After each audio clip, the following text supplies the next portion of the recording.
So metals and non metals chapter को detail में study करने के बाद हम मूव करते हैं towards some of the important questions of the chapter, जिससे हमें क्विक रिवीजन देखने को मिलेगा इस चैप्टर का, और हम कुछ इम्पोर्टेंट क्वेश्चंस पढ़ लेंगे जिससे हमें हेल्पफुल रहेगा ये चैप्टर। तो पहला question is the explain the reactivity series of metal and its importance. तो रिएक्टिविटी सीरीज़ क्या होती है और वो हमारे लिए कैसे इम्पोर्टेंट है, इस क्वेश्चन में हम समझते हैं। तो रिएक्टिविटी सीरीज़ वो सीरीज़ होती है जिसके अंदर मेटल्स को अरेंज किया जाता है on the basis of their reactivity and their intensity. उनकी रिएक्टिविटी के ऑर्डर में उनको अरेंज किया जाता है is a reactivity series. Reactivity series के अंदर जो टॉप मोस्ट मेटल होती है वो मोस्ट रिएक्टिव मेटल होती है, और when going from top to bottom, जब टॉप से बॉटम की तरफ हम जाते हैं तो रिएक्टिविटी जो है वो डिक्रीज़ हो जाती है। तो नीचे ही नीचे जो मेटल होगी वो लीस्ट रिएक्टिव मेटल। अच्छा, ये हमारे लिए कैसे हेल्पफुल है? तो रिएक्टिविटी सीरीज़ की मदद से हम पहले ही प्रेडिक्ट कर सकते हैं डिस्प्लेसमेंट रिएक्शन के अंदर आने वाले आउटकम्स को, कि कौन सी मेटल है जो किसे रिप्लेस कर सकती है और कौन सी मेटल किसे रिप्लेस नहीं कर सकती। इससे प्रेडिक्शन पहले ही किया जा सकता है with the help of reactivity series. Clear? Question number second, explain the process of extraction of metal with chemical equation. Extraction of metal की प्रोसेस को क्लेरिफाई करना है और एक केमिकल इक्वेशन से इसको क्लियर करना है। तो एक्सट्रैक्शन ऑफ मेटल के अंदर हमने सबसे पहला प्रोसेस जो पढ़ा था वो था कंसंट्रेशन ऑफ ओर्स, जिसके अंदर हम इम्प्योरिटीज़ जो है सैंड्स और ऐसी जो इम्प्योरिटीज़ थी सिलिकेट्स वगैरह, इनको रिमूव कर रहे थे फ्रॉम द ओर्स और उसका कंसंट्रेशन कर रहे थे, जिससे हम एनरिचमेंट ऑफ ओर्स भी बोलते थे। सेकंड, हम क्रूड मेटल के अंदर उसे कन्वर्ट करते थे। मान लो सल्फाइड या कार्बोनेट फॉर्म में अगर हमें ओर दिया हुआ है तो उसे हम कन्वर्ट कर देंगे इन द ऑक्साइड फॉर्म, क्योंकि ऑक्साइड फॉर्म का रिडक्शन ईजी होता है, तो वहाँ उसको कन्वर्ट किया जाता था। और लास्ट में हम उस ऑक्साइड को फिर से हीट करके हम उससे प्योर मेटल्स को ऑब्टेन करते थे। तो ये यहीं लिखा हुआ है कि it involves reducing metal compounds to obtain pure metal. Reduction करना मेटल कंपाउंड्स का जिससे हमें प्योर मेटल मिले। क्लियर? एग्जांपल हम समझते हैं कि हम आयरन को एक्सट्रैक्ट करते हैं फ्रॉम द आयरन और Fe2O3 in a blast furnace using carbon monoxide. ठीक है, इस रिड्यूसिंग एजेंट को यूज़ करते हैं हम और इससे हम आयरन को ऑब्टेन करते हैं। तो Fe2O3 + 3CO हीट करेंगे तो 2Fe + 3CO2 मिलेगा, हमको आयरन मेटल हमारी ऑब्टेन होगी। Clear? Let's move to the next question, that is what are alloys, provide example and their uses. Alloys क्या होते हैं, उनका एक एग्जाम्पल देना है और यूजेस हमें बताना है। तो alloys are the homogeneous mixture of 2 और more metals. Alloys homogeneous mixture होता है 2 या 2 से ज़्यादा मेटल्स का और मेटल और नॉन मेटल्स का।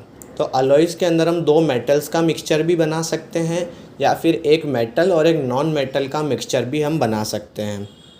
क्लियर है? एग्जाम्पल हम देखते हैं ब्रॉन्ज, जो कि कॉपर और टिन से मिलकर बनता है। एलॉयज़ जब हम बनाते हैं तो उसके अंदर उनकी फ़िज़िकल प्रॉपर्टीज़ जो है वो चेंज हो जाती है, और एलॉयज़ जो है बहुत ही अच्छा मेथड होता है to prevent the metal from corrosion.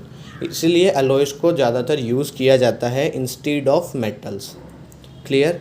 Next question is why metals are good conductor of electricity. हम सभी जानते हैं कि मेटल जो है वो इलेक्ट्रिसिटी और हीट का एक अच्छा कंडक्टर होता है, लेकिन इसके पीछे रीज़न क्या है?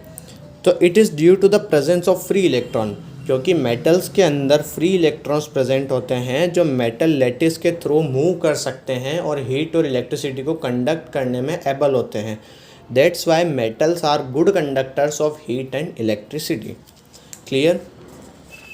सो नेक्स्ट क्वेश्चन हम देखते हैं कि what are noble gases, why are they chemically inert. Important question कि नोबल गैसेस क्या होती है और वो केमिकली इनर्ट मतलब वो केमिकली रिएक्ट क्यों नहीं करती किसी और सब्सटेंस के साथ। तो noble gases have full valence electron shell. Noble gases वो होती है जिनके वैलेंस शेल के अंदर नंबर ऑफ़ इलेक्ट्रॉन्स कंप्लीट होते हैं, उनका इलेक्ट्रॉनिक कॉन्फ़िगरेशन बहुत ज़्यादा स्टेबल होता है और इसीलिए वो केमिकली इनर्ट होती है और नॉर्मली किसी भी कंपाउंड्स के साथ रिएक्ट नहीं करती। So these are the noble gases जिनका वैलेंस इलेक्ट्रॉन जो है वो कंप्लीट होते हैं और वो स्टेबल इलेक्ट्रॉनिक कॉन्फ़िगरेशन में होती है। Clear? Next question is why do non metal tend to gain electron and form negative ions. कि नॉन मेटल जो है वो इलेक्ट्रॉन्स को गेन क्यों करती है और नेगेटिव आयंस का फॉर्मेशन क्यों करती है। सिंपल सा क्वेश्चन है। हम सिमिलरली ये क्वेश्चन भी कह सकते हैं कि मेटल्स इलेक्ट्रॉन को लूज़ क्यों करते हैं और पॉजिटिव आयंस का फॉर्मेशन क्यों करते हैं। तो दोनों का आंसर सेम होगा कि नॉन मेटल इलेक्ट्रॉन को गेन करके एक स्टेबल इलेक्ट्रॉनिक कॉन्फ़िगरेशन को अचीव करती है और नेगेटिव आयन का फॉर्मेशन करती है। सिमिलरली हम कह सकते हैं कि मेटल्स जो है वो इलेक्ट्रॉन को लूज़ करता है और एक स्टेबल इलेक्ट्रॉनिक कॉन्फ़िगरेशन में जाता है और पॉजिटिव आयन का फॉर्मेशन करता है। ये सारा खेल हो रहा है लूसिंग और गेनिंग का because of reaching the stable electronic configuration, बस इसीलिए। Now last question, compare properties of metals and non metals. Metals और नॉन मेटल्स की प्रॉपर्टीज़ को हमें कंपेयर करना है। हम जानते हैं कि जो नॉन मेटल्स हैं वो नेचर में ब्रिटल होते हैं, जबकि मेटल्स जो हैं वो डक्टाइल और मेलेबल होते हैं। जो नॉन मेटल्स हैं वो poor conductor of heat and electricity होते हैं, जबकि रिच या गुड कंडक्टर ऑफ इलेक्ट्रिसिटी होते हैं मेटल्स हमारे। जो नॉन मेटल्स हैं उनका low melting point and boiling point होता है, जबकि मेटल्स का high melting point and boiling point पाया जाता है। So these are some of the comparable properties of metals and non metals. इनके अंदर एक्सेप्शंस भी पाए जाते हैं, लेकिन ये हमारे लिए इनफ है। क्लियर।